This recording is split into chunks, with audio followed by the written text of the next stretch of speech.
It happened on a crisp autumn afternoon, the kind that paints the world in gold and russet hues. The sprawling garden of my son James's country estate was adorned with white marquees and ribbon-draped chairs, maple leaves dancing on the breeze between tables set with fine china. 3 generations of our family had gathered to celebrate my grandson Ethan's wedding to his college sweetheart, Sophia. I had spent weeks helping with the arrangements, handwriting place cards in my still steady calligraphy, sourcing the vintage champagne flutes that matched the ones from my own wedding 50 years earlier, and preparing my secret recipe fruit preserves as guest favors. My fingers still smelled faintly of cinnamon and cloves as I straightened my silk scarf and watched the photographer arrange our family on the grand stone staircase for portraits. Before we jump back in, tell us where you're tuning in from, and if this story touches you, make sure you're subscribed, because tomorrow I've saved something extra special for you. I stood near the rose arbor, my handbag clutched in gloved hands, waiting to be called forward for the photographs. My heart swelled with quiet pride as I observed my family, James looking distinguished in his tailored suit, his wife Victoria elegant beside him, my 3 grandchildren and their partners forming a handsome group on the steps. The photographer, a young man with fashionable glasses and an air of artistic authority, gestured energetically as he positioned everyone. "Perfect! Perfect!" he called, adjusting his camera. "Now let's get the core family together." I moved forward, taking careful steps across the lawn in my best heels, the ones I had polished specially for today. That's when I heard it, Victoria's voice, pitched low but carrying clearly in the autumn air. "Mom, maybe you should wait. These are just the immediate family shots." I paused mid-step, confusion washing over me. "I don't understand." Victoria glanced nervously at the photographer, then back to me. "It's just that. Well, the photographer wants a more contemporary look for these main portraits. You know how wedding magazines are these days." James wouldn't meet my eyes. My grandson Ethan shifted uncomfortably. Only Sophia, the bride, looked genuinely distressed, but she remained silent, trapped in the awkwardness of the moment. "You're saying I'm too old for the family photo," I said, the words emerging with quiet clarity. Victoria's smile tightened. "No, that's not. Well, the aesthetic is important for the album. There will be plenty of casual shots later, Eleanor. Why don't you rest in the shade for now?" I felt it then, a cold, hollow sensation spreading through my chest. My hand tightened around my handbag, where I still carried the wedding gift I had planned to present privately to Ethan and Sophia after the ceremony. In that moment, as the family rearranged themselves on the steps without me, I became invisible, an inconvenient reminder of age in a tableau of youthful celebration. I summoned the practiced smile that had served me through decades of small indignities. "Of course," I said, my voice steady. "I'll just be over by the refreshments." No one protested. No one insisted I join them. Not James, the son I had raised, alone after his father's early death. Not my grandchildren, for whom I had been a constant presence. Not Victoria, who had once called me the mother she never had. The camera clicked. Smiles flashed. Life continued, and I stood apart from it. I watched for a few minutes, then quietly made my way back to my car. My hands trembled slightly as I placed the key in the ignition, but I don't think anyone noticed. My departure. The envelope containing my gift remained unopened in my purse. The drive home was a blur of autumn colors and remembered voices. I moved through the familiar motions, turn signal, brake, accelerate, while something inside me folded in on itself. It wasn't rage that filled me, or even immediate hurt. It was a profound realization of my own diminishment in the eyes of those I loved most. When I reached my apartment, not the family home I had given to James and Victoria years earlier, but the tidy condominium I had downsized to for practical reasons, I set my purse on the entry table and walked directly to my study. I didn't remove my coat. I didn't make tea as I usually would after an outing. I simply sat at my desk and opened the bottom drawer, removing a leather portfolio I hadn't touched in years. Inside was a document. Not just any document, but the deed to the summer property in Vermont that had been in my late husband's family for generations. The property I had never transferred to James, despite his occasional hints. The 20 acres of woodland and the lake house where James and his children had spent their summers, where Ethan had proposed to Sophia just last year. The property that, according to the estate lawyer, was now worth just over $3 million. I stared at the deed, tracing my finger over my name, Eleanor Jean Harrington, still listed as the sole owner. Then I opened my laptop and typed out an email to Jonathan Mercer, my financial advisor. John, I've made a decision about the Vermont property. Please arrange a meeting at your earliest convenience to discuss listing options. I believe the market is quite favorable at present. I hit send without hesitation, then sat back in my chair, a strange sense of lightness spreading through me. I whispered to the empty room. They may think I'm too old for their photographs, but they're about to discover exactly what my presence has been worth. Before I had married Douglas Harrington and become Eleanor Jean Harrington, I was Eleanor Jean Wilson, daughter of Robert Wilson, a high school English teacher with a passion for American literature, and Marion Wilson, a nurse who worked night shifts at the county hospital. We lived in a modest 2-bedroom house in southwestern Ohio, the kind with creaking wooden floors and windows that stuck in humid weather. My childhood was neither privileged nor deprived. We had books instead, of vacations, music lessons instead of new clothes, and enough love to make the absence of luxury seem inconsequential. Preparing and narrating this story took us a lot of time, so if you are enjoying it, subscribe to our channel. It means a lot to us. Now back to the story.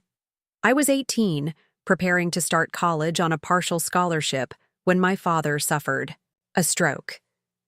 In the aftermath, our family finances collapsed under medical bills. My mother took on extra shifts, her face growing more lined with each passing month. And I deferred my education dreams and found work as a secretary at the local insurance office.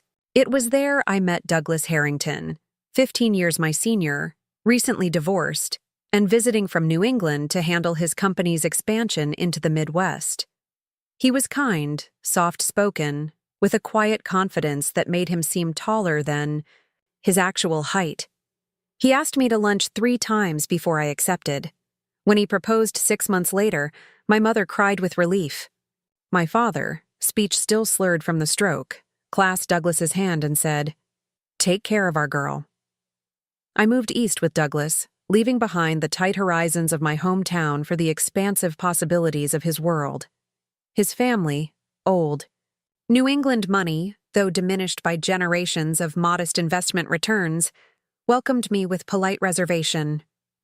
I was pretty, they conceded, and articulate enough, but unmistakably from elsewhere, with my Midwestern vowels and department store clothes.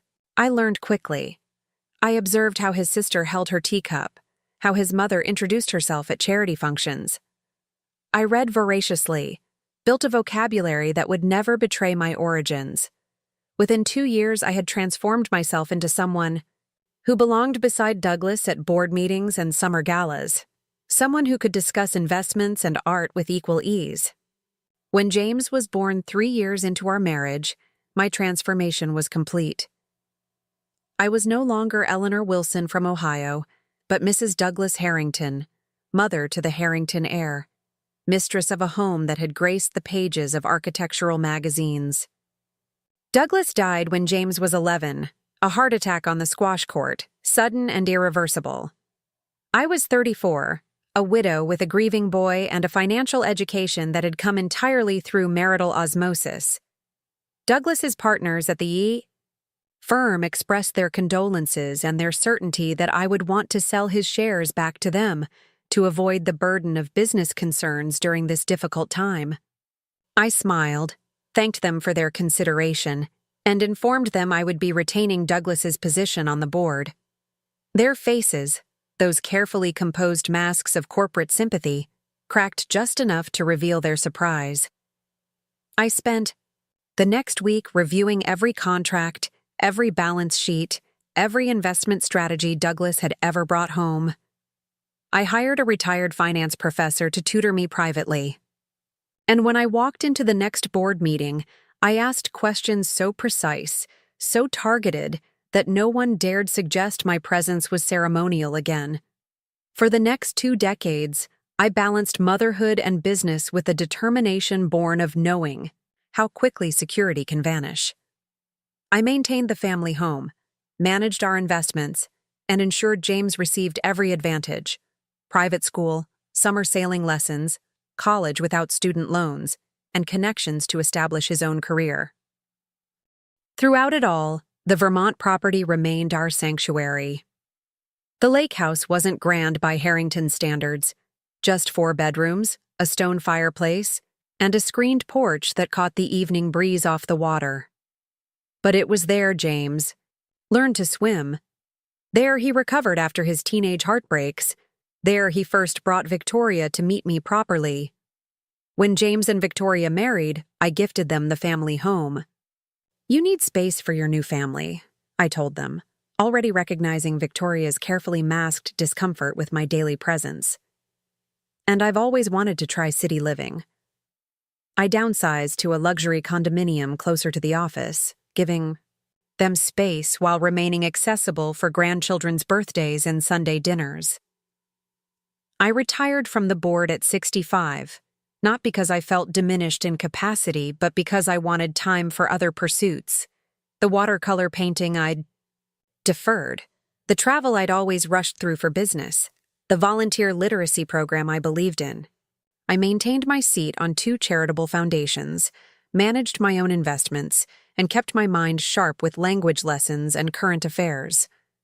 Through it all, I watched James flourish in his career, Victoria establish herself as a committed board member for the right cultural institutions, and my grandchildren grow into accomplished young adults. I never imposed. I offered help only when asked. I maintained a dignified presence on the periphery of their busy lives.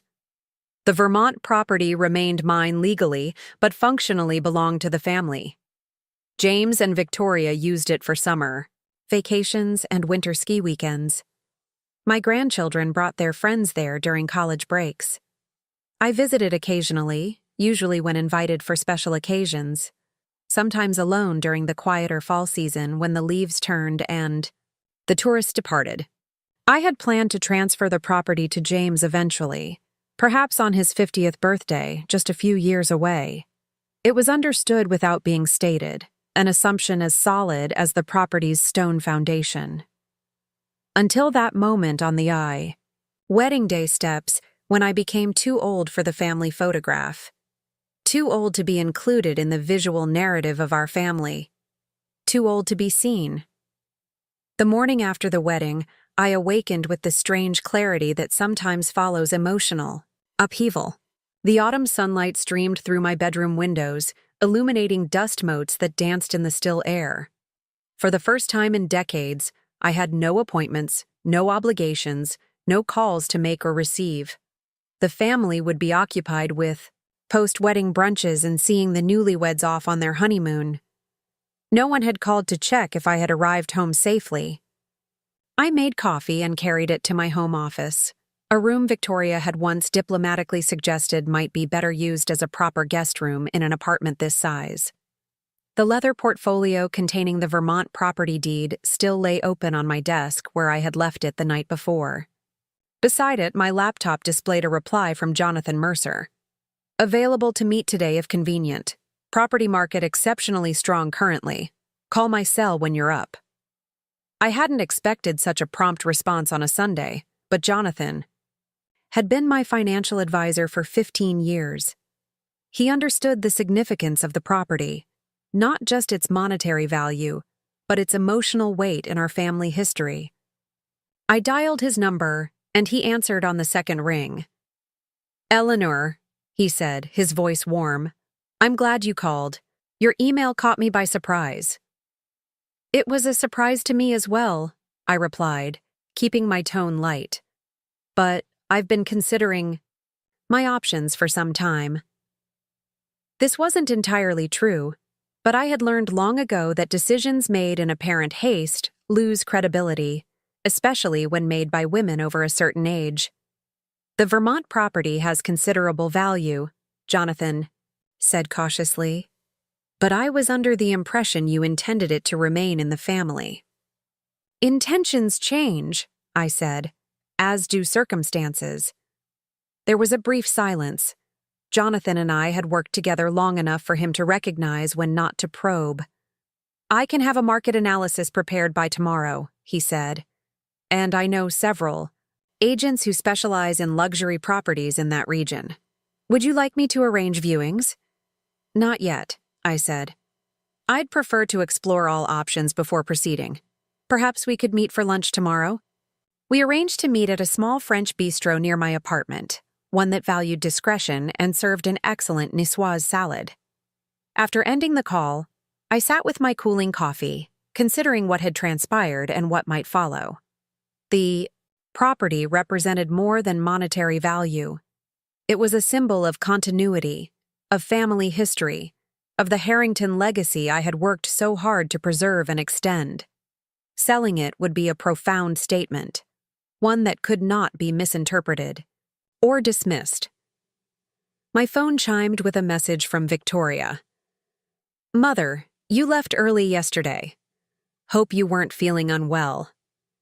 The photographer has asked about elder family members for a few supplementary shots tomorrow if you're available. Elder family members. Not grandmother of the groom, not mother of the father of the groom. Elder family members, like a demographic category rather than a person with a name and a history. I didn't respond immediately. Instead, I walked to my bedroom and stood before the full-length mirror, really looking at myself perhaps for the first time in years.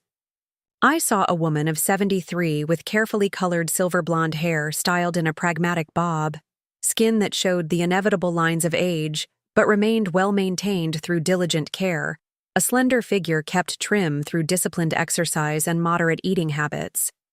I wore silk pajamas and a cashmere robe, small luxuries I permitted myself after decades of financial prudence. I did not see someone who deserved invisibility. I did not see someone whose presence would diminish a family photograph.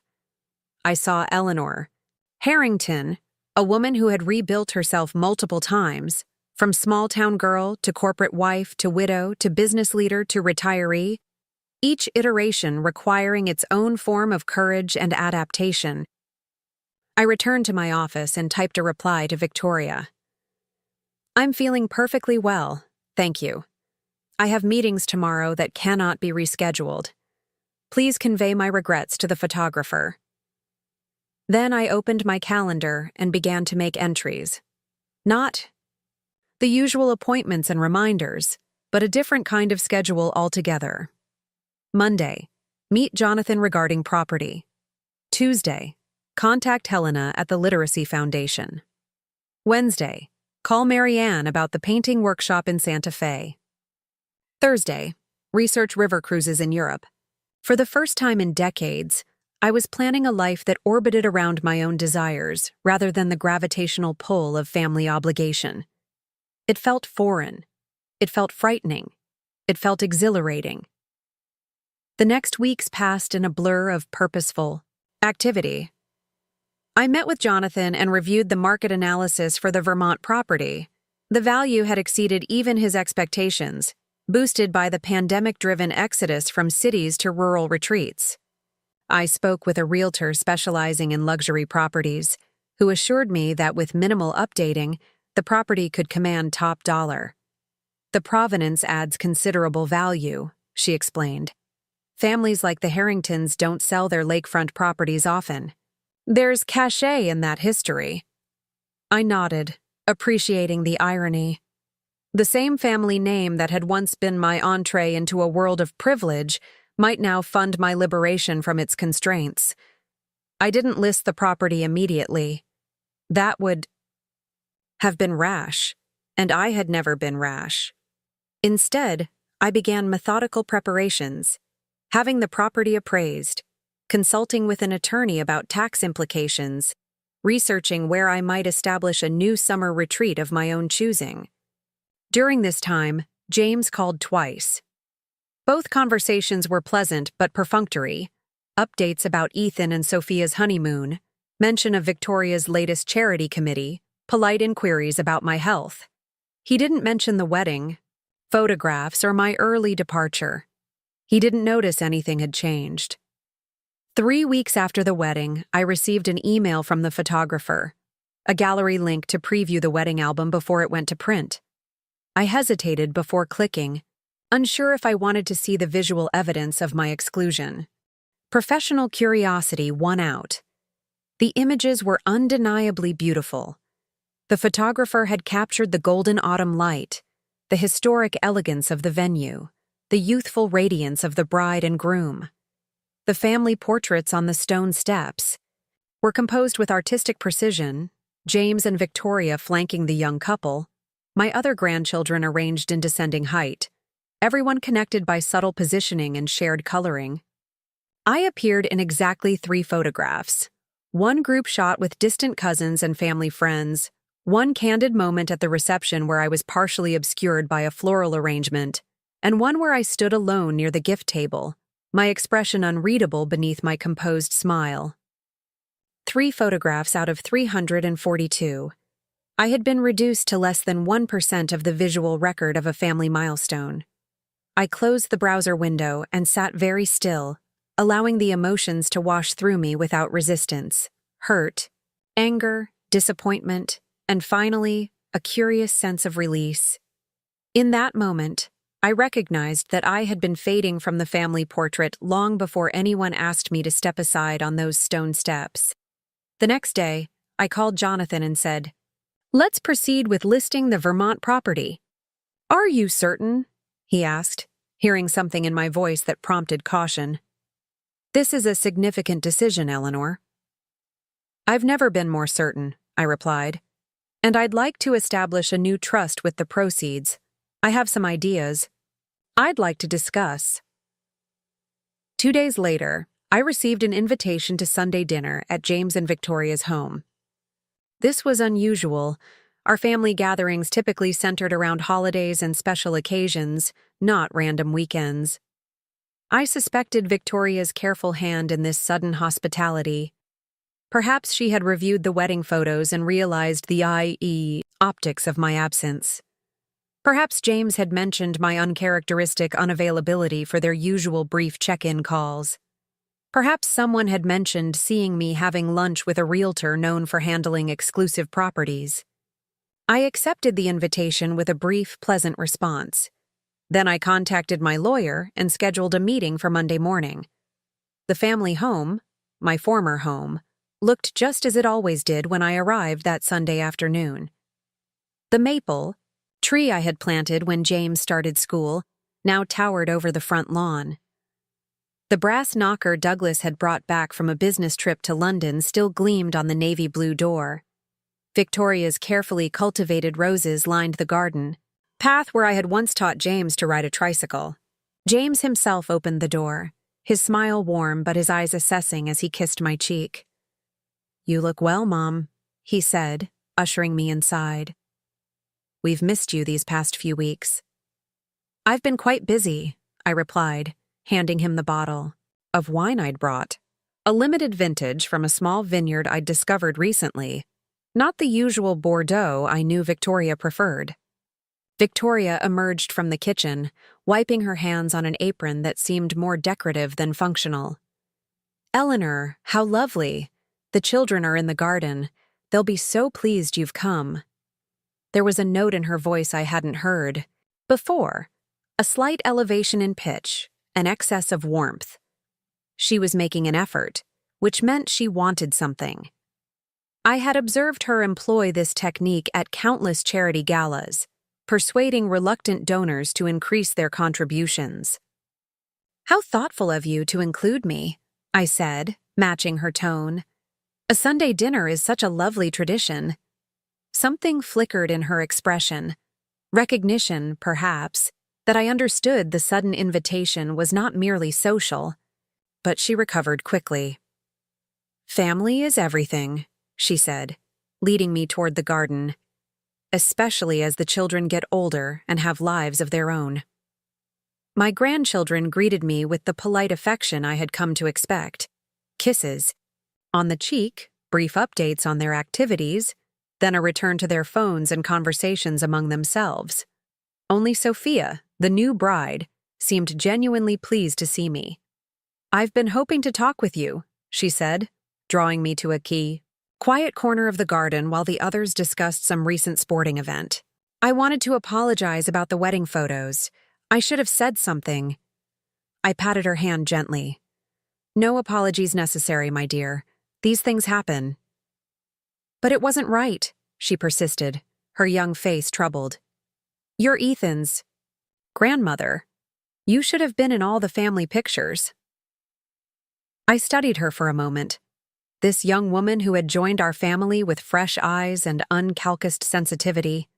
"Sometimes we don't see the patterns we're part of until someone points them out," I said. "You noticed. That matters." She squeezed my hand. "Ethan and I were talking about visiting you next weekend, if you're free. We want to thank you properly for the wedding gift." The wedding gift. The envelope that had remained in my purse that day, containing not just a check, but a letter sharing wisdom from my own marriage that no one else could offer the young couple. I had mailed it to them the day after the wedding. "I'd enjoy that very much," I said, making a mental note to rearrange my Monday meeting with the painting instructor I'd contacted. Perhaps Saturday lunch. Dinner proceeded with the usual rhythms of a family gathering. Victoria served a complicated main course that showcased her culinary ambitions rather than actual cooking skill. James poured wine and made conversation about safe topics, the weather, an upcoming exhibition at the museum where Victoria served on the board, the success of a mutual fund he'd recently recommended to a client. My grandchildren contributed occasional comments between glances at their phones. It was as I declined dessert, Victoria's signature tiramisu, which was invariably too sweet and too soggy, that James cleared his throat in the way that had signaled an important announcement since he was a teenager. "Mom, we've been thinking about the Vermont property," he said, setting down his espresso cup with deliberate care. "With Ethan and Sophia planning to start a family soon, and Olivia considering graduate programs in Boston, it might make sense to discuss the future arrangements. For the lake house." I took a small sip of water, noting how Victoria straightened almost imperceptibly in her chair. "What sort of arrangements did you have in mind?" James glanced at Victoria, then back to me. "Well, it's been in the family for generations, and while you've been incredibly generous allowing us all to use it freely, we thought perhaps it might be time to consider a more permanent solution." "A permanent solution," I repeated, keeping my expression neutral. Victoria leaned forward. "What James is trying to say, Eleanor, is that with your apartment in the city and your busy schedule, the burden of maintaining the property must be considerable. We'd be happy to assume that responsibility. By transferring the deed to you," I said, not phrasing it as a question. "It would simplify things," James said, his tone reasonable. "Estate planning, maintenance decisions, tax considerations, He caught himself. "At this stage, simplifying certain aspects might be beneficial." At my age, he had almost said, too old for the family photograph, too old to manage property decisions, too old to be considered a full participant in family life rather than a responsibility to be managed. I dabbed my lips with my napkin and placed it beside my plate. "As it happens, I've been giving the Vermont property considerable thought recently." Victoria's smile brightened. "Have you? That's wonderful timing." "Yes," I said, meeting her gaze directly. "I've had it appraised and consulted with a realtor who specializes in luxury properties. The market is exceptionally favorable at present." The silence that followed was absolute. Even my youngest grandchild looked up from his phone. "You're selling the lake house?" James asked, his voice hollow. I'm considering all options, I said. At this stage, as you noted, it's prudent to simplify certain aspects of my holdings. But it's been in the family for generations, Victoria said, abandoning pretense. It's part of the children's heritage. It's been in the Harrington family for generations, I corrected gently. And I've maintained it for the family's enjoyment for over 30 years, at considerable personal expense. Mom, if this is about money, James began. I raised a hand to stop him. This isn't about money, James. It's about recognition. It's about visibility. It's about understanding that I am still very much present, still very much capable, and still very much in possession of my faculties and my property. Victoria's face had paled. Is this about the wedding photos? Because that was simply a misunderstanding. No, I said, though we both knew it wasn't entirely true. It's about patterns we sometimes don't see until someone points them out. It's about how easy it becomes to make someone invisible once you've started looking past them. I stood, smoothing the front of my dress. Thank you for dinner. It was lovely to see everyone. Sophia, I look forward to lunch on Saturday. James rose, his expression stricken. Mom, please, let's discuss this further. The lake house. It's more than just property. It's our family history. I looked at my son, this man I had raised alone, this boy who had once run to me with every hurt and triumph. History only matters if we honor all of it, James, not just the parts that are convenient or photogenic. I left them sitting there, surrounded by half-finished tiramisu and the shattered assumption that the Vermont property would quietly, inevitably become theirs when I became too old to matter. As I drove home through the autumn evening, watching red and gold leaves swirl in my headlights, I felt something I hadn't experienced in years, the weightless sensation of having set down a burden I hadn't realized I was carrying. The first, signs of my family's changing perception of me didn't arrive with fanfare or dramatic declarations. They appeared in small moments, quiet shifts that were easy to dismiss as I moved through my 60s and into my 70s.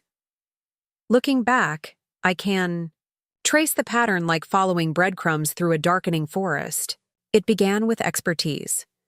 For decades, my financial acumen had been respected, even relied upon. James would call to discuss investment strategies or ask my opinion on market trends. Mom has a sixth sense about these things, he would tell colleagues, proudly. But gradually, those calls became less frequent. When I offered observations about a promising sector or questioned a popular investment trend, my insights were met with patient smiles rather than thoughtful consideration. The market is different now, Mom, James would say, his tone gentle but dismissive. Everything is digital, algorithm-driven. Old-school analysis doesn't apply the same way. I'd nod and change the subject, refusing to point out that principles of value and risk hadn't fundamentally changed, regardless of the technology employed to track them. I had adapted to every market shift over 4 decades, from recession to boom, from tangible assets to abstract derivatives. But suddenly, my experience was classified as outdated rather than foundational. Then came the family holiday traditions. For 30 years, I had hosted Thanksgiving at the family home, orchestrating the meal with practiced precision. The heritage: turkey ordered from a specific farm, cranberries prepared according to Douglas's grandmother's recipe, china that had graced Harrington tables since the 1920s. When James and Victoria purchased the family home, I naturally assumed the tradition would continue with me at the helm, even if in a different location. The first Thanksgiving after their move, Victoria called in early October.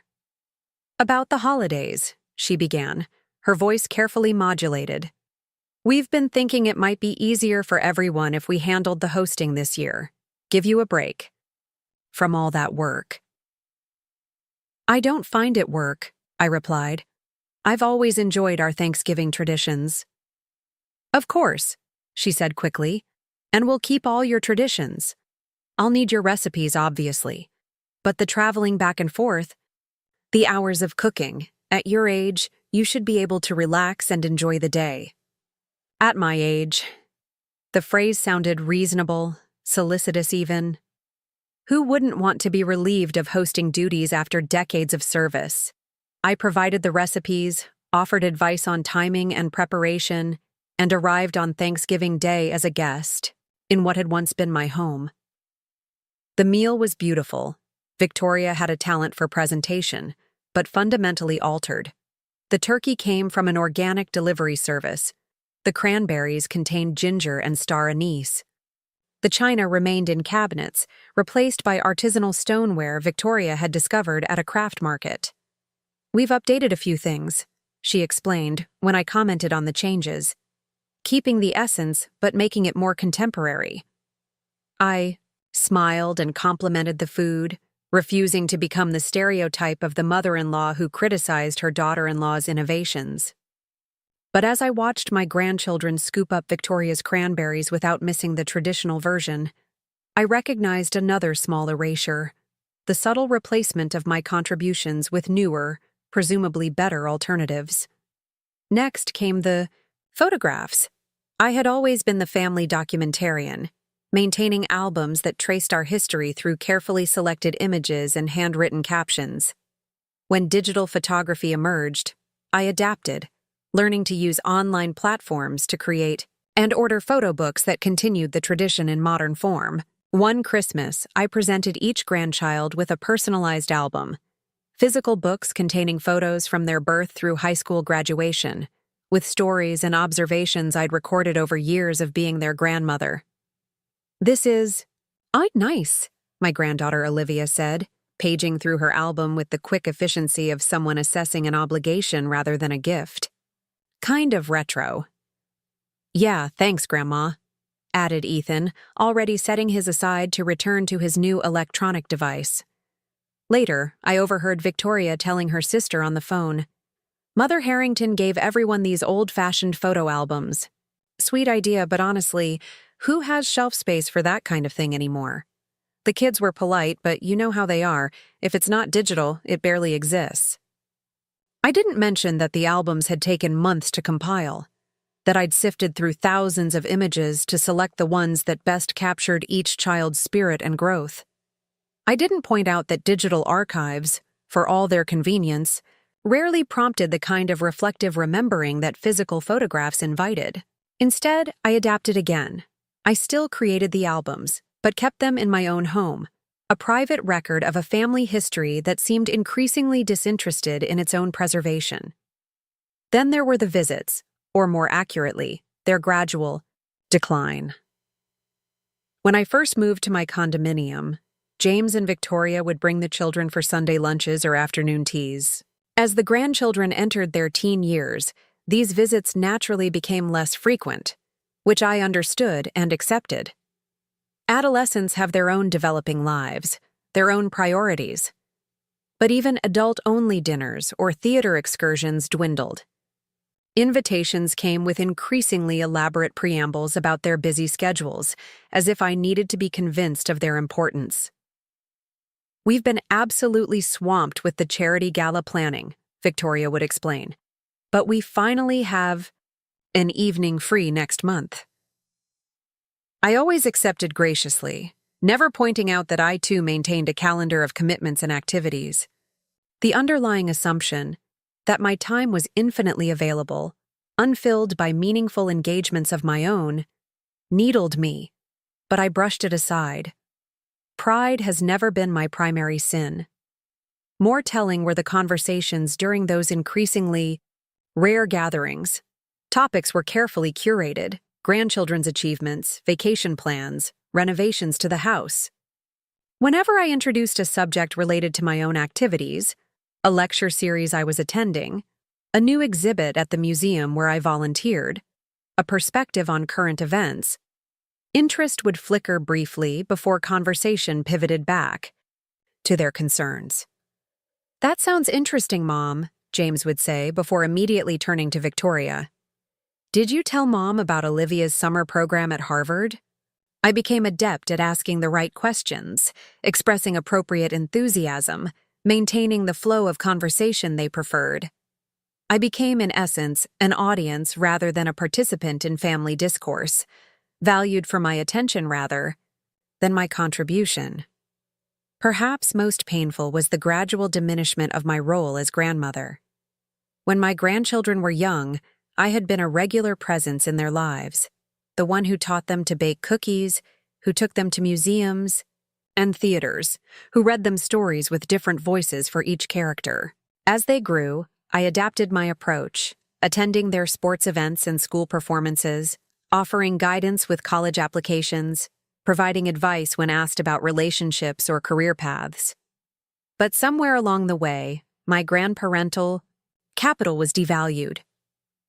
When 16-year-old Olivia struggled with anxiety, Victoria arranged for a therapist but never thought to mention that I had helped James through similar challenges during his adolescence.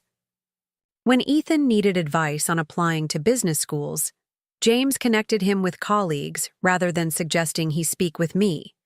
Despite my decades of experience evaluating corporate talent, the message was subtle but consistent. My knowledge, my experience, my very self had quietly aged out of relevance. I adapted to this too. I found other avenues for my energies: the literacy foundation where I mentored young women, the art classes where I finally developed the painting skills I'd long deferred, the investment club I'd formed with other retired professionals who still valued analytical thinking.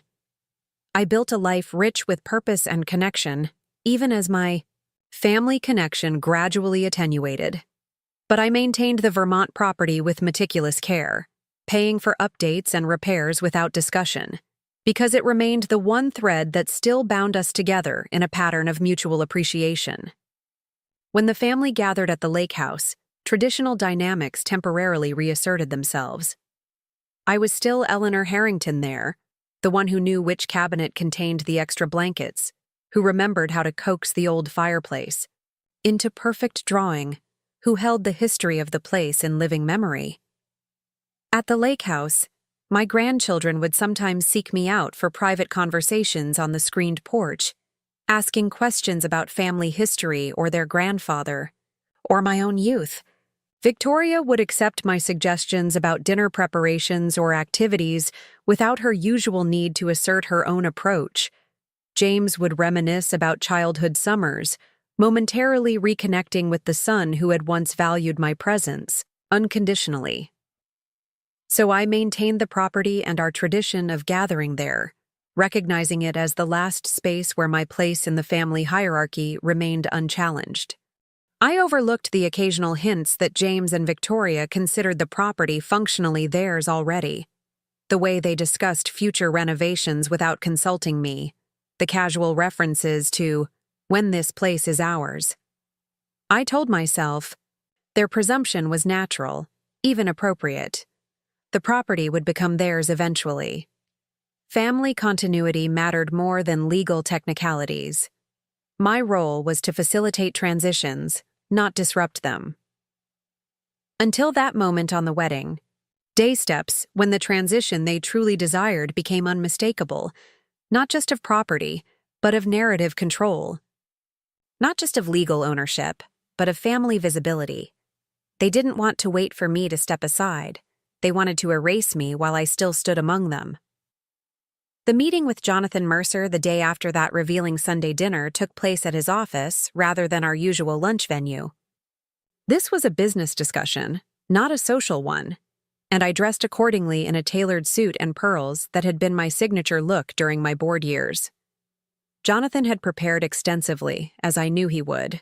Spread across his conference table were market analyses, tax projections, and 3 different proposals for handling the Vermont property. "I've taken the liberty of outlining several options," he said after initial pleasantries, "based on current market conditions and your particular situation." "I appreciate your thoroughness," I said, settling into a chair and opening the folder.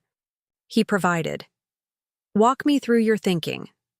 He presented 3 scenarios: an outright sale at market value, a partial transfer to a family trust with certain retained rights, or a long-term lease arrangement that would preserve my ownership, while transferring usage rights to James and his family. Each option came with detailed financial projections and tax implications. I studied the numbers carefully, asking pointed questions about capital gains exclusions and stepped-up basis considerations.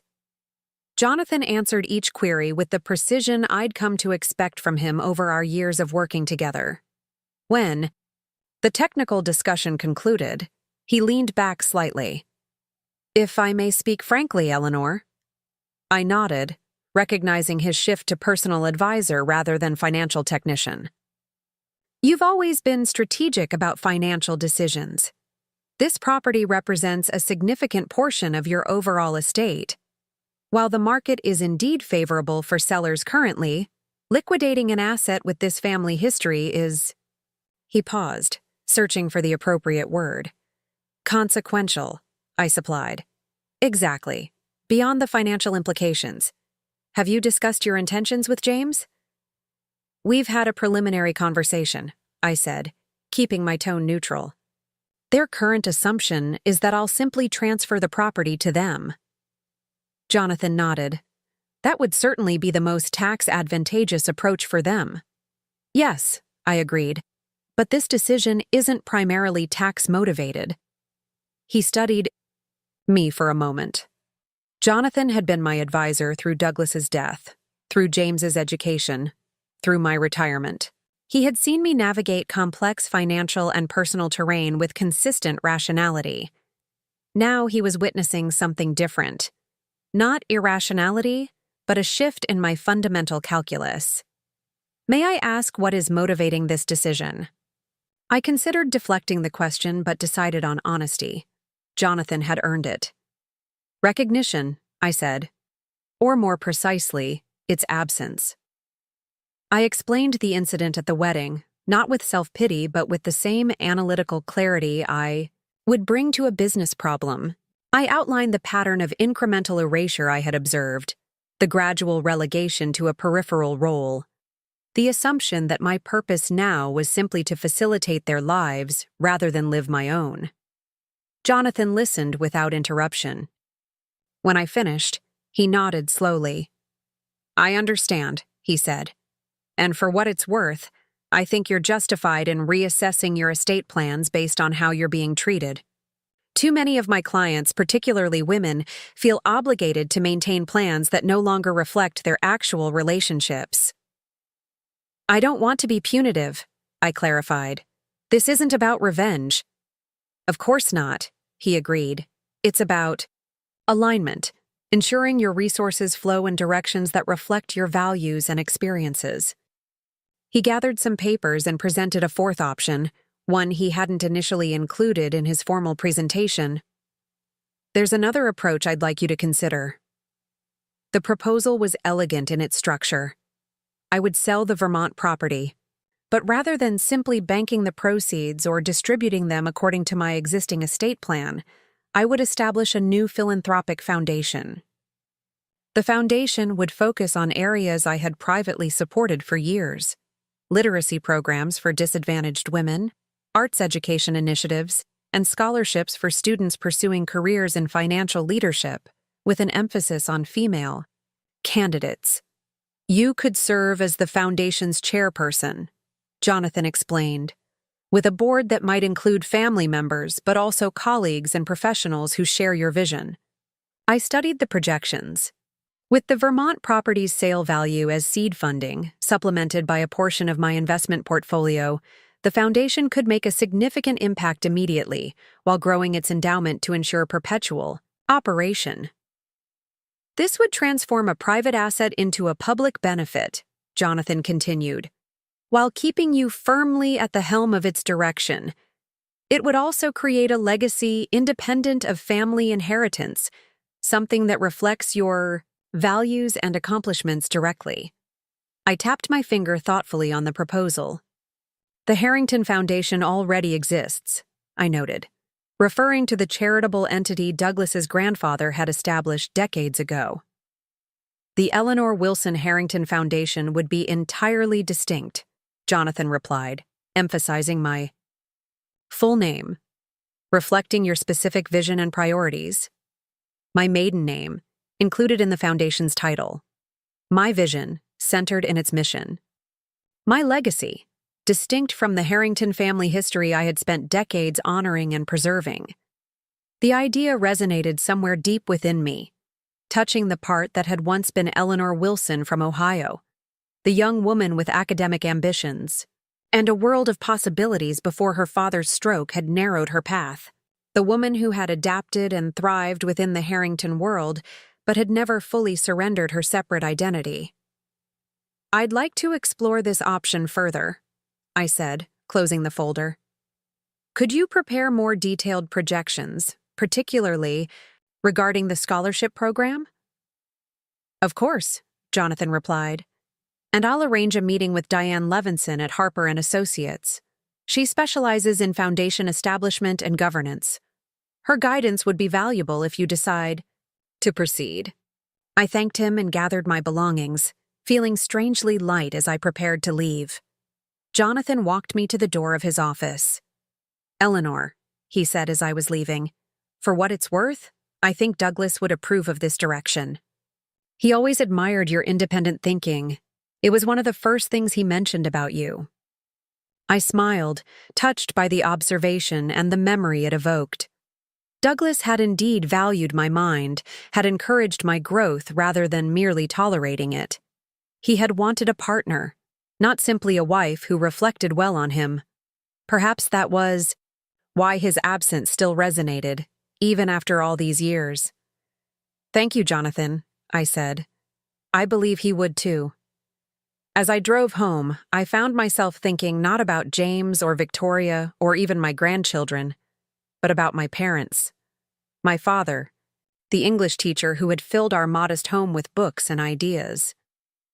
My mother, the nurse who had worked night shifts to ensure I could take piano lessons and have a new dress for each school year.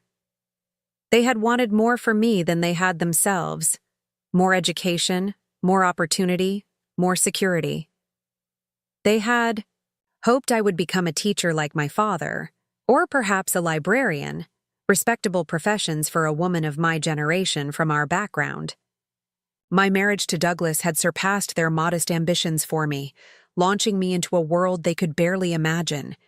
But that launch had come with its own gravity, pulling me into orbits determined by others' expectations rather than my own aspirations. I had adapted brilliantly, had found genuine fulfillment in family life and community service. But there had always been a quiet voice, one that whispered of roads not taken, of potential not fully realized. That voice had grown, softer over decades of attending to others' needs and priorities. Now, in the silence of my car, it suddenly seemed clearer than it had in years. I was still Eleanor Wilson Harrington. I was still here. And I was not finished yet. The transformation began not with grand declarations or dramatic confrontations, but with small, deliberate choices that accumulated like brushstrokes on a canvas. Each decision, seemingly insignificant on its own, contributed to the emerging portrait of a woman reclaiming her identity. I started with my living space. For years, I had maintained my condominium as a tasteful showcase of Harrington traditions. The antique desk that had belonged to Douglas's father, the oil landscapes by New England artists his family had patronized for generations, the silver, tea service brought from England by his great-grandmother. These pieces were beautiful, valuable, and entirely disconnected from my own aesthetic sensibilities. On a Tuesday morning, I contacted a respected auction house. By Friday, their representative was cataloging the items I wished to release. Not all the Harrington heirlooms, but those that had always felt like obligations rather than treasures. I kept the pieces that genuinely resonated with me. The small, bronze sculpture Douglas had given me on our 10th anniversary, the impressionist painting of a woman reading that had been my first significant art purchase, the vintage writing desk I'd found at a country auction and refinished myself decades ago. The auctioneer raised an eyebrow at my selections. The writing desk isn't particularly valuable, he noted. The Chippendale secretary would bring a much better price. I'm not making these choices based on market value, I replied. I'm keeping what matters to me and releasing what doesn't. He nodded, making notations in his catalog. May I ask why you're selling these pieces now? For insurance purposes. I considered the question. Let's say I'm curating my life more selectively at this stage. With the Harrington furniture removed, my apartment felt both emptier and more spacious, a blank canvas awaiting new expression. I spent a weekend visiting galleries and design studios, not with Victoria's practiced eye for status pieces, but with genuine curiosity about what appealed to me now, at 73, with no one to please but myself. I discovered an affinity for contemporary craftwork, hand-thrown ceramics in oceanic glazes, wooden tables that celebrated the natural grain of the material, textiles in colors I had always admired but never incorporated into my carefully coordinated decor. I commissioned a local artist to create built-in bookshelves for my growing collection of art books and literary fiction. I replaced the formal draperies with simple linen panels that allowed more light into the rooms. When the transformation was complete, my home no longer resembled a satellite of the Harrington estate. It had become an authentic reflection of Eleanor, not as she had adapted herself to fit into the Harrington world, but as she might have evolved naturally if given the freedom to follow her own aesthetic instincts. I invited no one to see the changes. This wasn't a statement meant for an audience. It was a private reclamation, a physical manifestation of an internal shift. My next step involved my daily routines. For decades, I had structured my time around availability to others, keeping mornings free for James's occasional calls about financial matters, reserving Sundays for potential family visits, scheduling my volunteer work around grandchildren's events I might be invited to attend. My calendar was a testament to contingency planning, organized around possibilities rather than certainties. I dismantled this architecture of anticipation.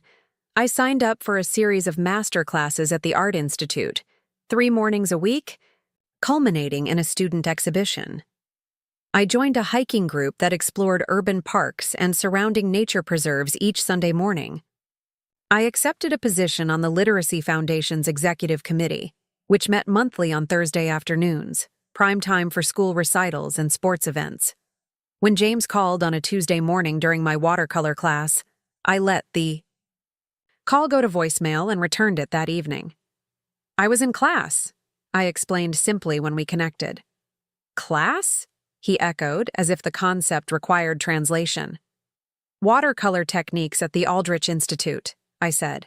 I've enrolled for the fall semester. That's great, he said, sounding both surprised and slightly disoriented. I didn't realize you were interested in painting. There are likely many things we haven't discussed about my interests, I replied, keeping my tone light rather than accusatory. Now, what did you call about earlier? He had questions about a tax matter, something he could easily have consulted his own financial advisor about, but had defaulted to asking me as he had for years. I provided the information concisely, then mentioned I had reading to complete for my literature circle the next day.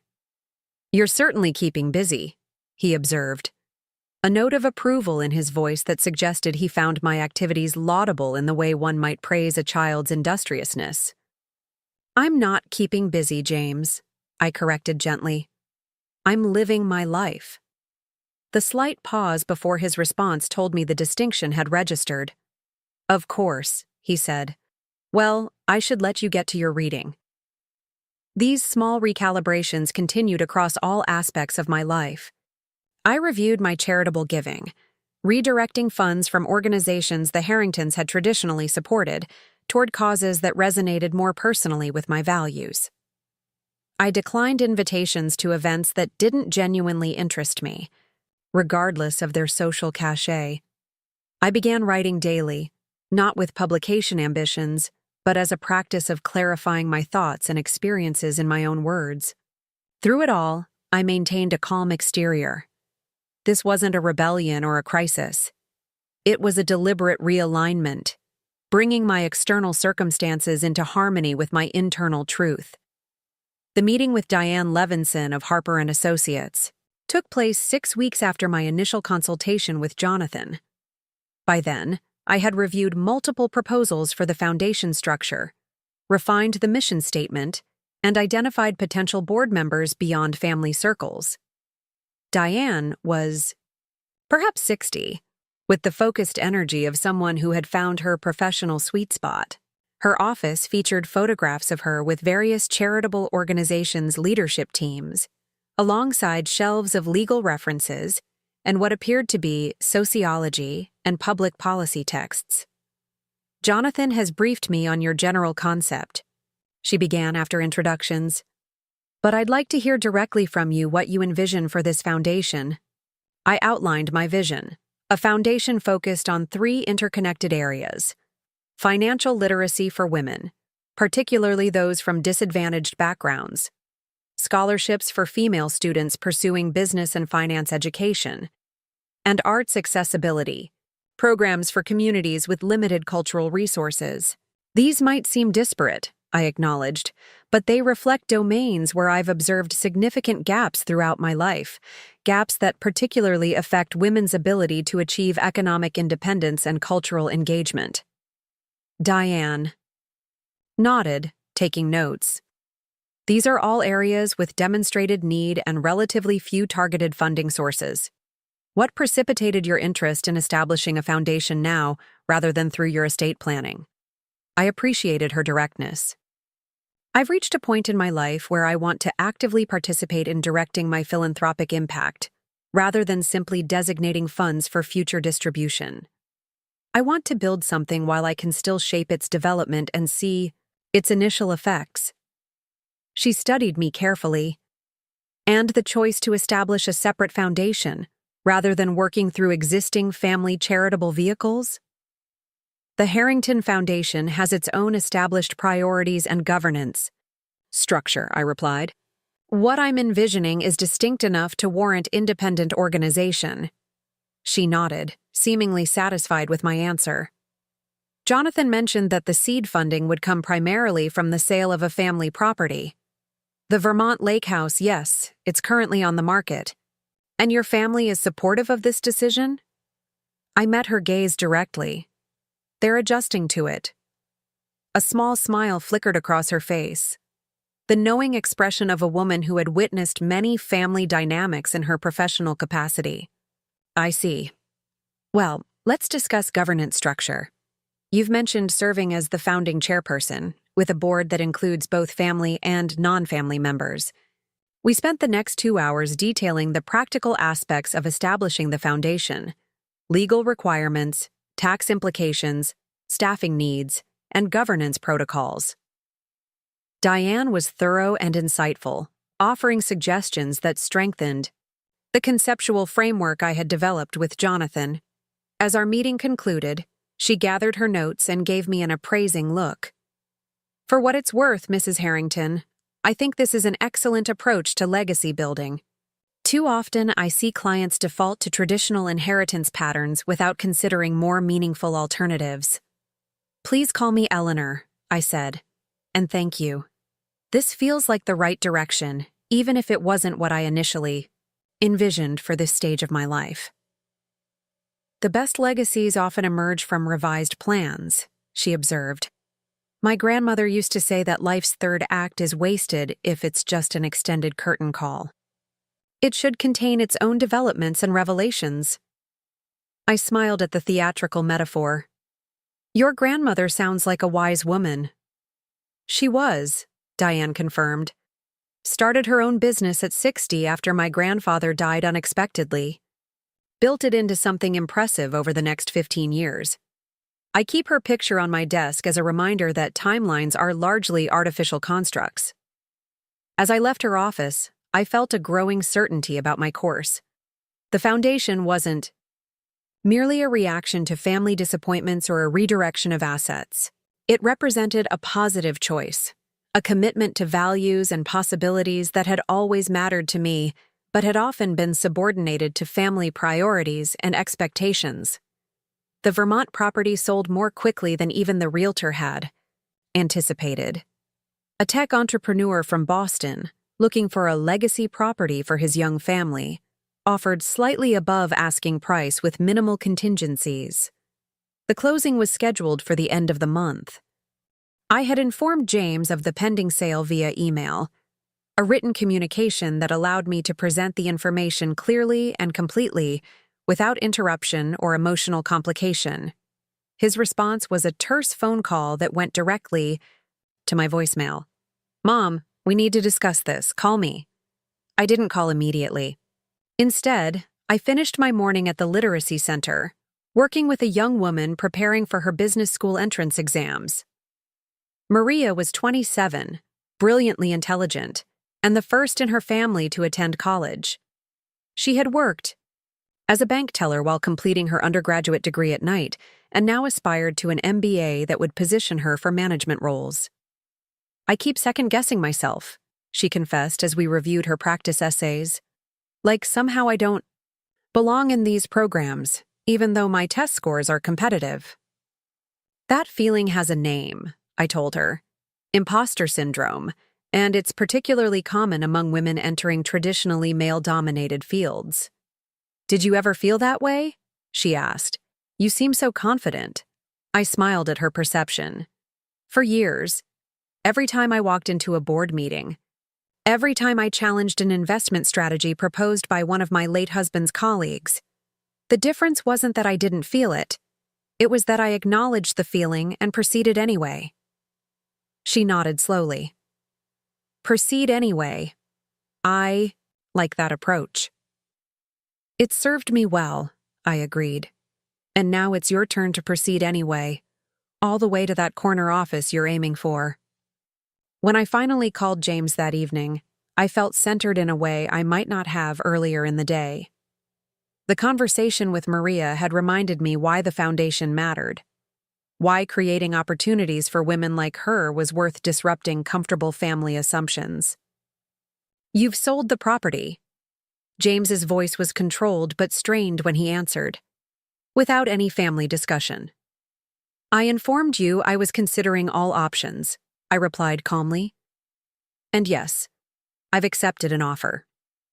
"Mom, that property has been in the family for generations. Dad would never have—" "Your father would have supported my decision," I interrupted, something I rarely did. "He respected my judgment, particularly in financial matters." "This isn't just a financial matter," James protested. "It's our family heritage. Ethan proposed to Sophia on that dock. Victoria and I have been planning to retire there eventually. The children have grown up spending summers at that lake. I understand the property holds significant memories," I acknowledged. "But it's important to remember that it has always been my legal asset, not a family holding. I've maintained it and made it available to all of you out of love and generosity, not obligation." There was a lengthy silence. When James spoke again, his voice had shifted from indignation to something closer to confusion. "Is this about the wedding photos?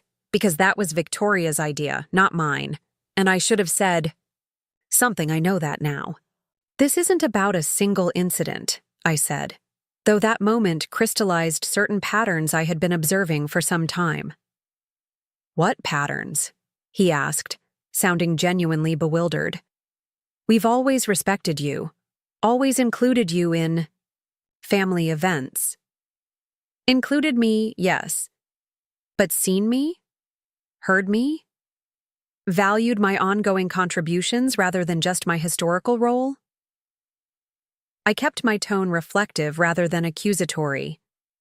"James, when was the last time you asked about my interests or activities, rather than just updating me on yours and the children's?" The silence that followed confirmed what I already knew.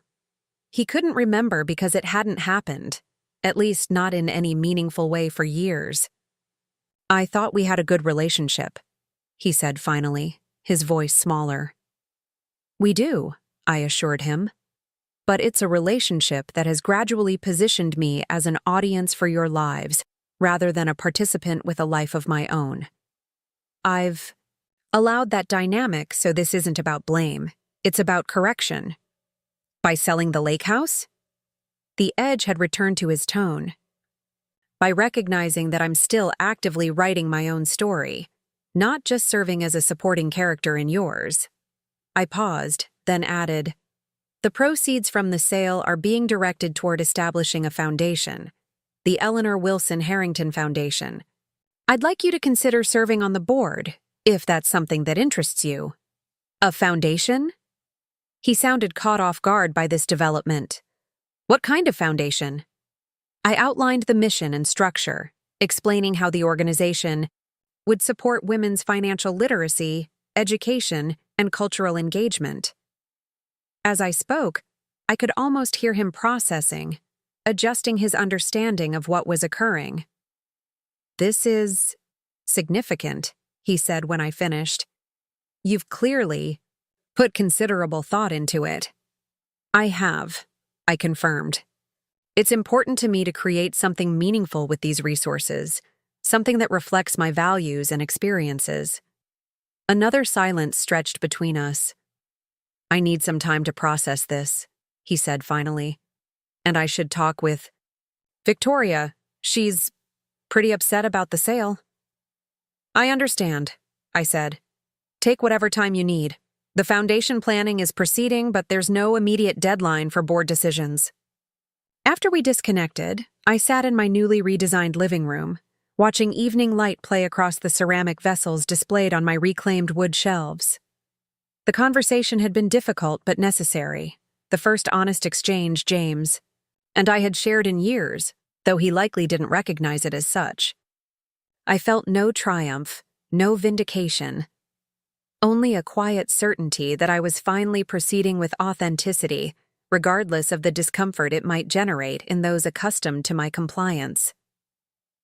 The next morning, I received a text message from an unexpected source. Grandma, it's Sophia.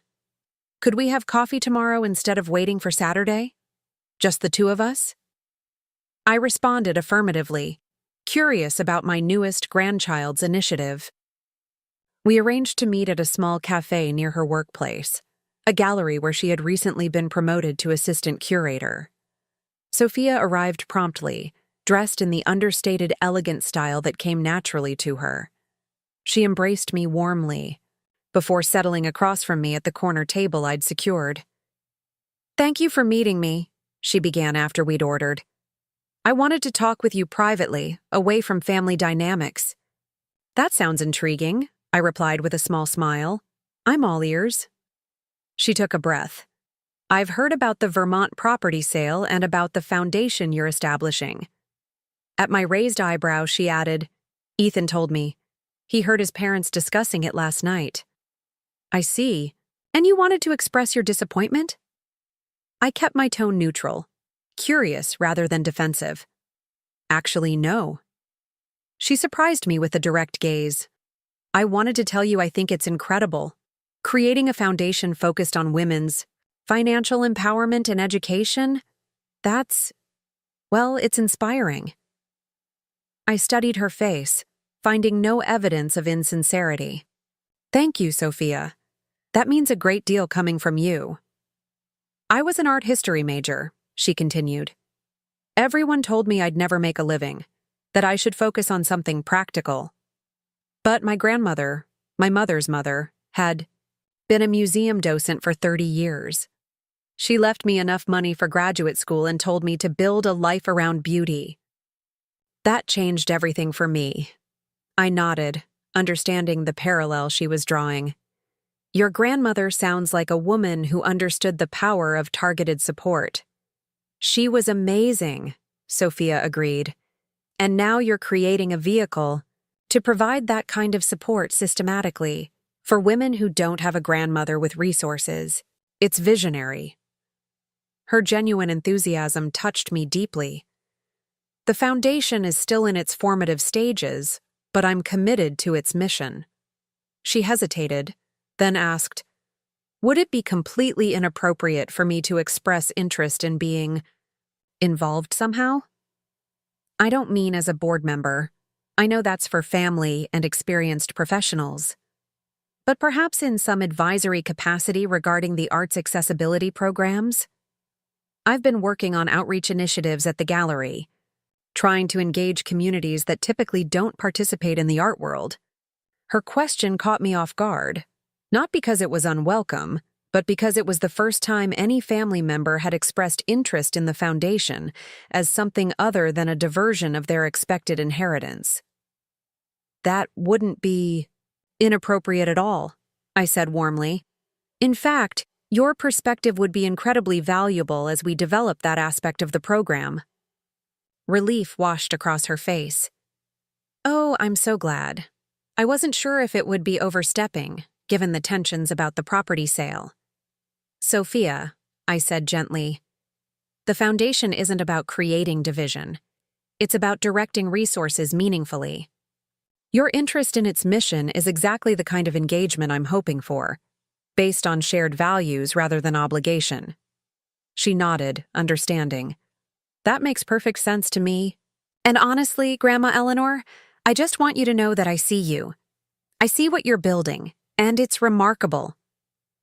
I reached across the table and squeezed her hand, unexpectedly moved by her simple declaration. You see me, I repeated, softly. That means more than you can possibly know. As we finished our coffee and conversation shifted to her work at the gallery, I felt a warm certainty that while some family bonds might be stretching under the pressure of change, others were strengthening in unexpected ways. The foundation wasn't just creating financial opportunities for unknown future beneficiaries.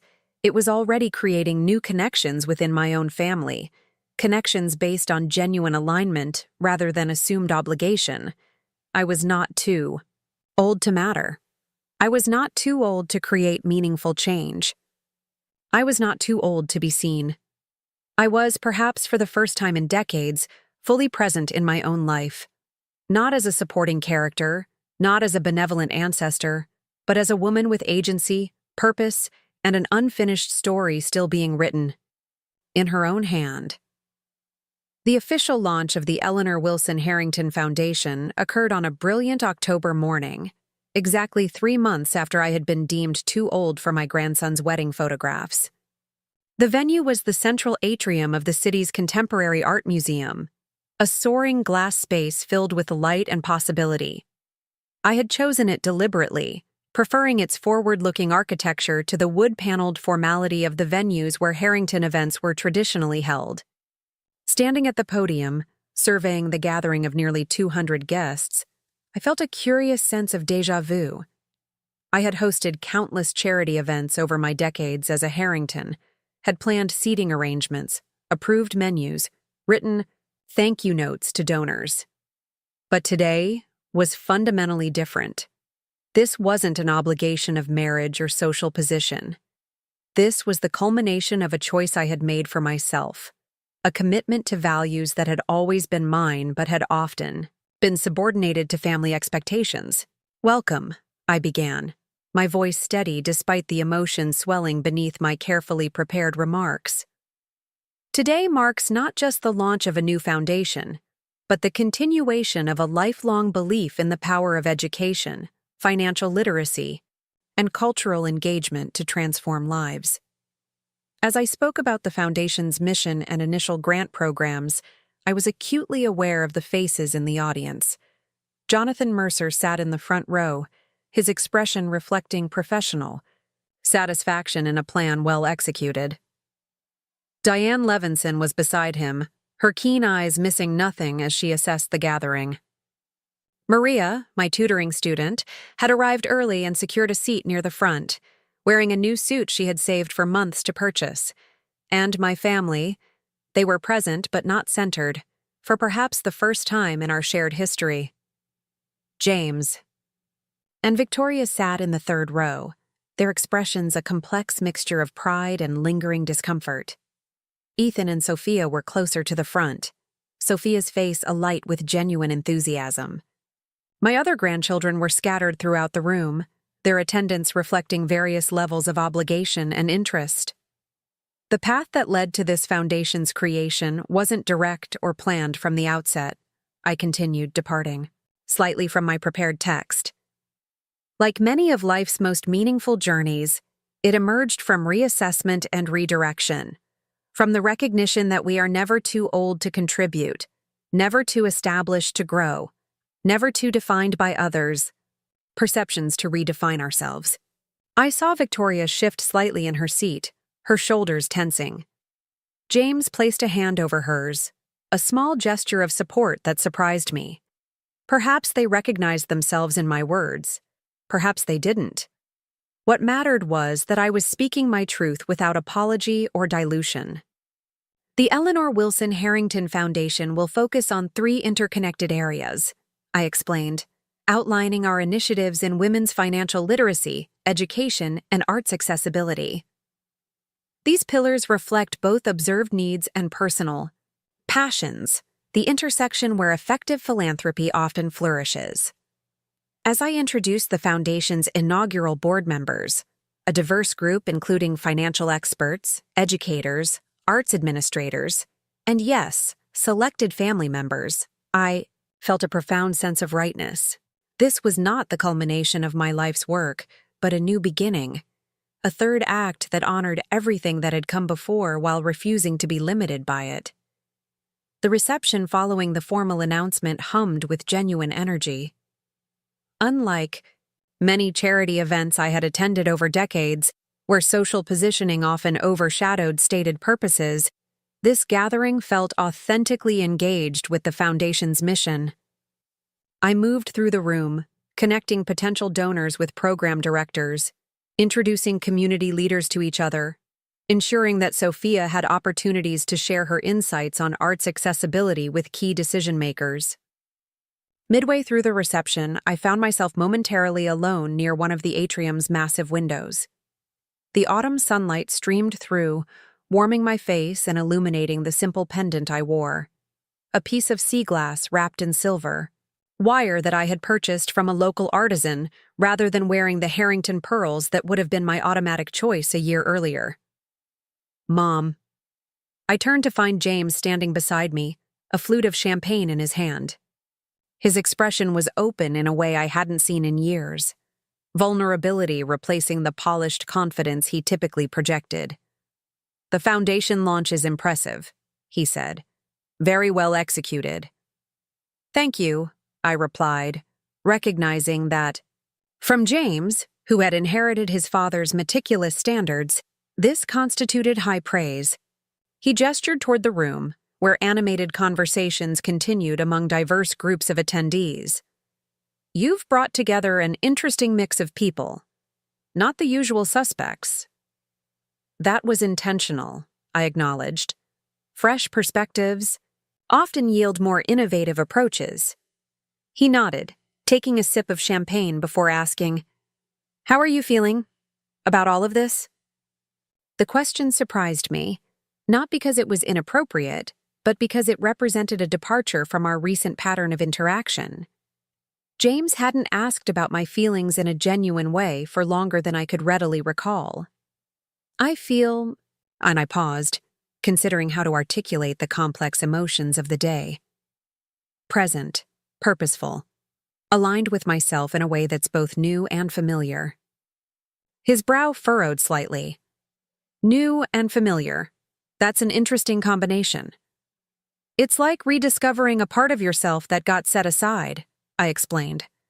"Not abandoned or forgotten, just temporarily deprioritized while other concerns took precedence." James was quiet for a moment, his gaze drifting across the room to where Victoria stood talking with one of the museum trustees. "I've been thinking a lot about that day," he said finally. "Ethan's wedding. What Victoria said about the family photos." I waited, allowing him space to continue without prompting. "I should have said something," he admitted. "Should have insisted you be included. It wasn't right." "No," I agreed softly. "It wasn't." "And it wasn't just that moment, was it?" His eyes returned to mine, recognition dawning. "It was a pattern. A way I had started relating to you, without even realizing it. I nodded, grateful for his perception and honesty. Not with malicious intent, I clarified, but with impact nonetheless.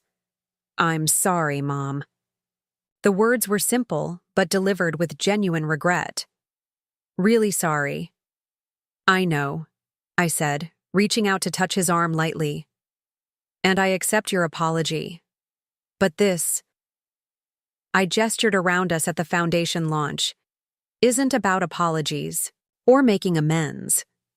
It's about moving forward authentically, about recognizing that my story isn't finished yet.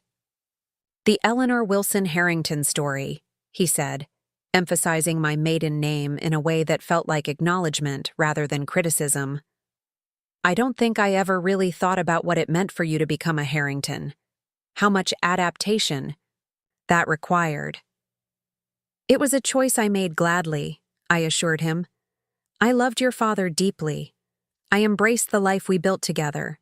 But yes, it required adaptation, as all significant life changes do. He seemed to be processing this perspective, perhaps for the first time truly seeing me as someone with a history and identity independent of my role in his life. The foundation mission makes more sense to me now, he said. The focus on women's financial literacy and independence especially. Before I could respond, Sophia approached, her face animated with enthusiasm. Grandma Eleanor, I wanted to introduce you to Dr. Chen from the community college system. She has an amazing pilot program for arts education in underserved areas that aligns perfectly with the foundation's third pillar.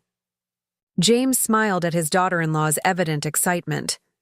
I'll let you get back to foundation business, he said. But Mom, I'm proud of what you're creating here, and I think Dad would be too.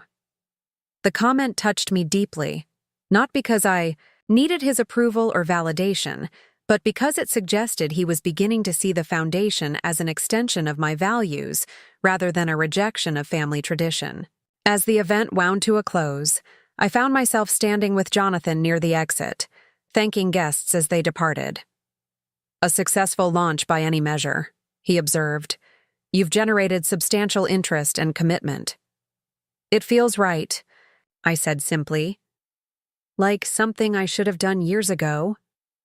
He shook his head slightly. Everything in its season, Eleanor. You needed the experiences of those earlier years to shape the vision you're implementing now. This couldn't have been the same foundation if you'd created it a decade ago. His observation resonated with unexpected truth. The foundation reflected not just my values, but my lived experience, including the gradual marginalization that had awakened me to the subtle ways society diminishes older women.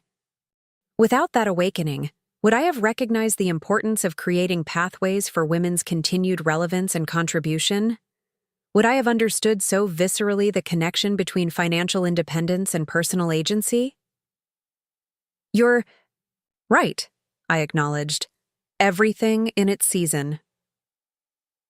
As I drove home that evening, autumn leaves swirling in my headlights, I reflected on the day's events with a sense of profound satisfaction. The foundation launch represented not just a new, philanthropic initiative but a personal declaration, a statement that I was still actively engaged in creating meaning and impact. The Vermont property was sold. The foundation was established. My apartment reflected my authentic aesthetic preferences. These external changes mirrored an internal transformation, a recalibration of identity that honored both who I had been and who I was becoming. Yet I recognized that transformation is rarely a linear process. There would be complications, adjustments, moments of doubt or second-guessing. The foundation would face challenges as all new organizations do. Family.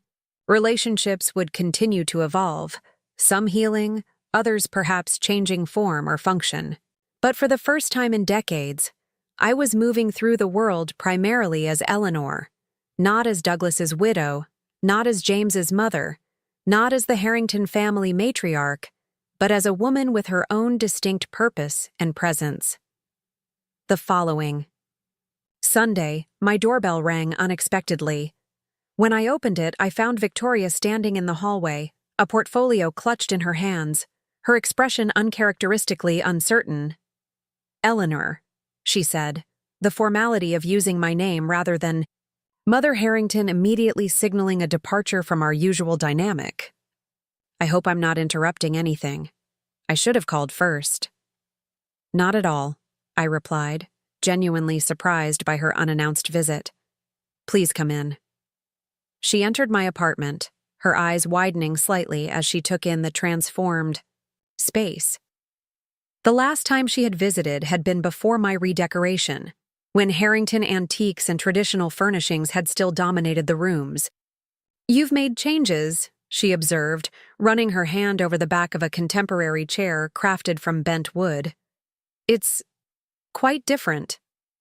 "It suits me better now," I said simply. "Can I offer you tea? Or perhaps something stronger?" "Tea would be lovely," she replied, following me to the kitchen where I filled the kettle and selected leaves from the wooden tea chest that had replaced the formal silver service I once used. Victoria placed her portfolio on the counter, her fingers resting protectively on its surface.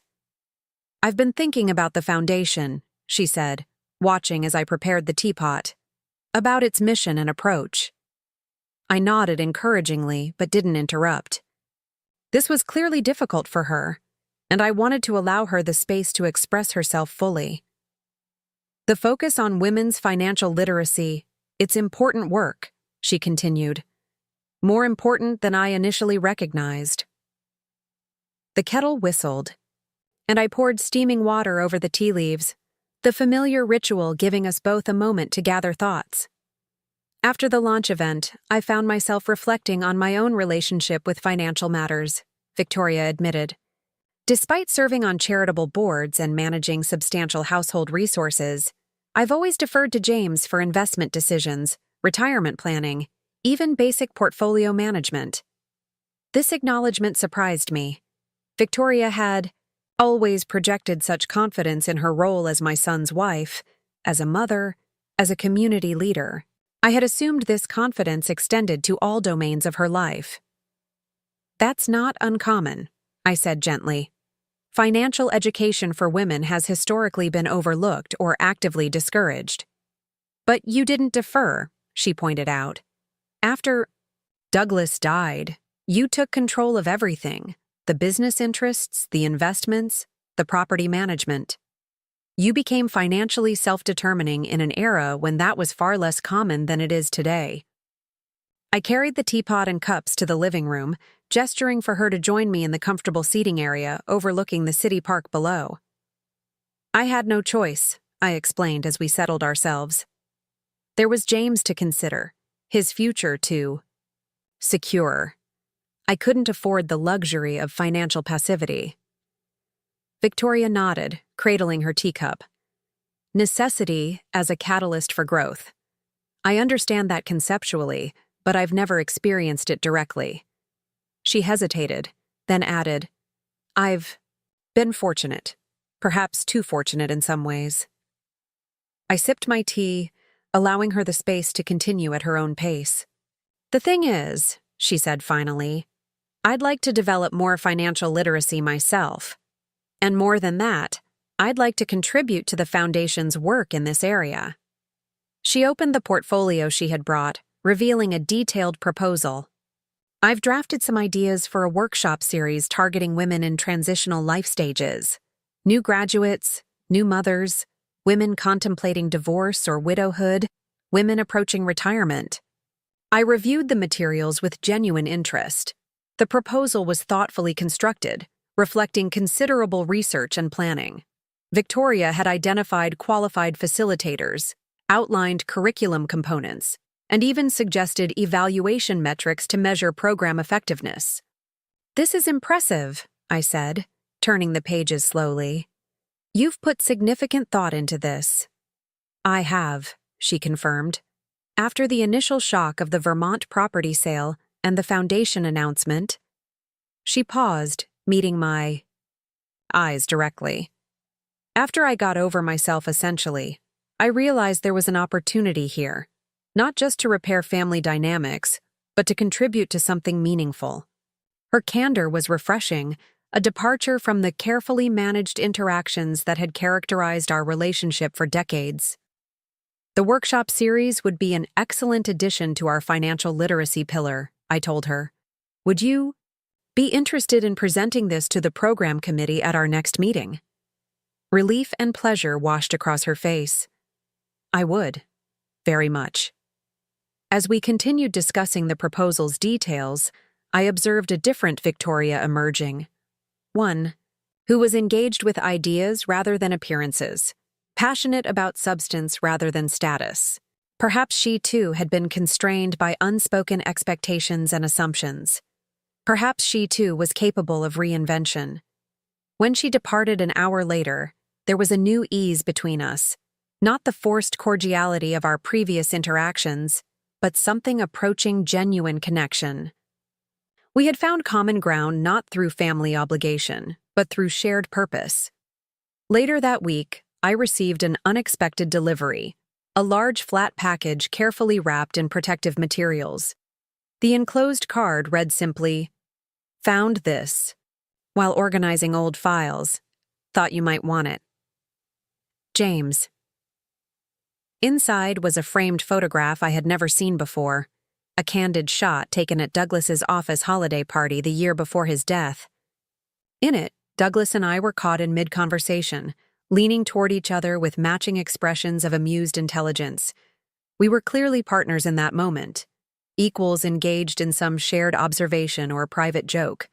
I studied the image, struck by the woman captured there. She looked confident, engaged, fully present. She was neither performing a social role nor deferring to her husband's status. She was simply herself, Eleanor Wilson Harrington at 43, undiminished and essential. I placed the photograph on my writing desk, a reminder that I had not become visible when I established the foundation or redecorated my apartment or sold the Vermont property. I had always been visible to those with eyes to see. What had changed was not my inherent worth or presence, but my willingness to insist upon recognition of that worth, to step fully into the light, rather than accommodating myself to others' shadows. 6 months after the foundation launch, I stood on the small stage of a community college auditorium, preparing to present the first round of Eleanor Wilson Harrington scholarships to 5 women pursuing degrees in business and finance. The recipients ranged in age from 19 to 57, women at various life stages united by determination and vision. Maria, my former tutoring student, was among them, accepted to the MBA program she had dreamed of, now poised to advance from bank teller to financial leader. Beside her stood Denise, a 45-year-old mother of 3 returning to education after years managing a household budget with remarkable ingenuity but no formal recognition. The other recipients had equally compelling stories, paths marked by perseverance despite structural barriers and limited opportunities. As I called each woman forward to receive her award, I was struck by the power of visible recognition, how the simple act of publicly acknowledging someone's potential could catalyze transformation. These women weren't seeking charity or handouts. They were seeking investment in their capabilities, acknowledgement of their possible futures. James and Victoria sat in the audience, along with Sophia and Ethan. They had come without prompting, or pressure, a choice that reflected evolving understanding rather than obligatory support. In the months since the foundation launch, our family dynamic had gradually shifted. We weren't perfect. Old patterns sometimes reasserted themselves in moments of stress or distraction. But there was a new awareness, a conscious effort to relate to each other as we were, rather than as we had been. After the ceremony, as scholarship recipients and their families mingled with foundation board members and community supporters, James approached me with a curious expression. "You know what struck me during the presentations?" he asked. "Every one of those women has probably been dismissed or overlooked in some way, told they were too young or too old, too inexperienced or too set in their ways, too ambitious or not ambitious enough." I nodded, recognizing the truth in his observation.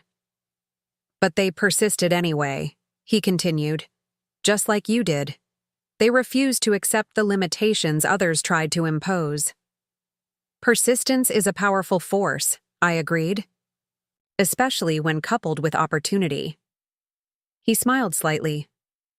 I've been thinking about the wedding photos, about what they symbolized, about how easy it is to frame narratives that exclude certain perspectives or presences.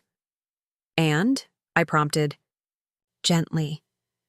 And I've realized that I don't want Olivia or Sophia or any woman in my life to ever feel erased the way you were that day, he said. I want them to know they'll always have a place in the frame, regardless of age or circumstance. His words touched me deeply, not because they erased past hurts, but because they acknowledged those hurts while committing to a different future. He wasn't just apologizing. He was learning, evolving, expanding his understanding. That awareness is a gift you can give them, I told him, one far more valuable than any financial inheritance. As we rejoined the reception, I caught sight of my reflection in one of the auditorium's glass doors, a woman of 73 with silver blonde hair, dressed not in the muted tones that had been my uniform as a Harrington matriarch, but in a vibrant blue that brought out the color of my eyes. I stood straight-backed and engaged, not diminished by age but enhanced by experience. I thought of the document that had changed everything, the Vermont property deed that had functioned not just as a legal instrument, but as a catalyst for transformation. By asserting my right to determine the direction of my own assets, I had reclaimed something far more significant than property rights. I had reclaimed my narrative authority, my ability to shape the story of my own life, rather than accepting the role assigned to me by others. The deed was gone now, transferred to the tech entrepreneur and his young family who were creating their own memories by the lake. But its impact endured in the foundation that bore my full name, in the scholarship supporting women's advancement, in the subtle but significant shifts in my family relationships, and in my own renewed sense of purpose and possibility. I was not too old for the family photograph. I was not too old for meaningful contribution. I was not too old for growth, for reinvention, for impact. My third act wasn't an epilogue or a quiet conclusion. It was a vital, essential chapter in a continuing narrative. One written in my own hand, in my own voice, with wisdom earned through decades of living. As I moved through the reception, connecting scholarship recipients with mentors, introducing board members to potential donors, I felt a profound sense of alignment, the satisfaction of external circumstances finally reflecting internal truth. I had not diminished with age. I had distilled. The essence of who I was had become more concentrated, more potent, more authentically expressed. My story wasn't ending. It was evolving, becoming richer, deeper, more authentically my own with each passing day. And that evolution was not just personal satisfaction, but public declaration. We are never too old to matter. We are never too old to create meaningful change. We are never too old to be seen. Up next, you've got 2 more standout stories right on your screen. If this one hit the mark, you won't want to pass these up. Just click and check them out. And don't forget to subscribe and turn on the notification bell so you don't miss any upload from us.